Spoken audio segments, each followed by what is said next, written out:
Hello and welcome to the day ahead. It's Friday, June the 26th. I'm Andrew Gagan.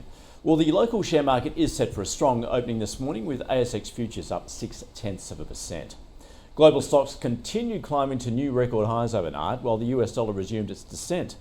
On Wall Street, renewed expectations of rate cuts spurred investors, driving the S&P 500 and Nasdaq to close near record highs, with a number of economic indicators supporting the case for the Federal Reserve to lower borrowing costs this year.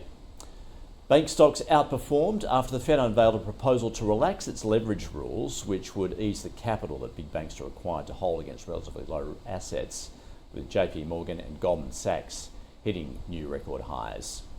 Among the Mag 7, Nvidia extended its recent rally, lifting its market cap to more than $3.8 trillion US dollars, while Meta and Amazon paced the megatechs higher, and Broadcom, Netflix and Palantir also hit new records. Micron forecast better than expected fourth quarter revenue, but actually fell on the day, and the copper miners reflected a jump in the price of the red metal. Freeport, Southern Copper and US listed shares of BHP and Rio rising handsomely. Well, US first quarter economic growth contracted more than previously reported due to weaker than expected consumer spending. The GDP annualised rate was revised 0.5% lower, with the economy growing at a 2.4% rate in the fourth quarter, the weakest since the first quarter of 2022. Domestic demand growth was slashed to 1.9%. And ongoing jobless claims have reached multi-year highs, suggesting potential weakness in the labour market. FOMC member Susan Collins says she's expecting one more rate cut this year, but probably not in July, saying we're only going to have really one more month of data before the July meeting. I expect to want to see more information than that.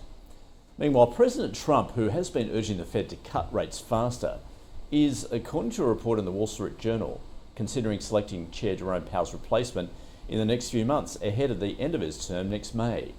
In his latest attack on the central bank chief, President Trump has called Powell terrible and said he has 3 or 4 people in mind as contenders for the top Fed job. Well, the yield on the benchmark US 10-year Treasury note has fallen more than 4 basis points to around 4.25%, the 2 years down to 3.71%. And the US dollar has fallen to a 3.5-year low against the euro and sterling in a broad sell-off as traders priced in the likelihood that the Fed will cut rates more than previously expected. The Aussie dollar has risen to 65.5 US cents. And Bitcoin is trading around 107,000 US dollars.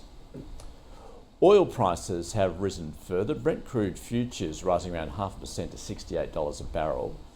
Copper has jumped almost 3% to a 3-month high.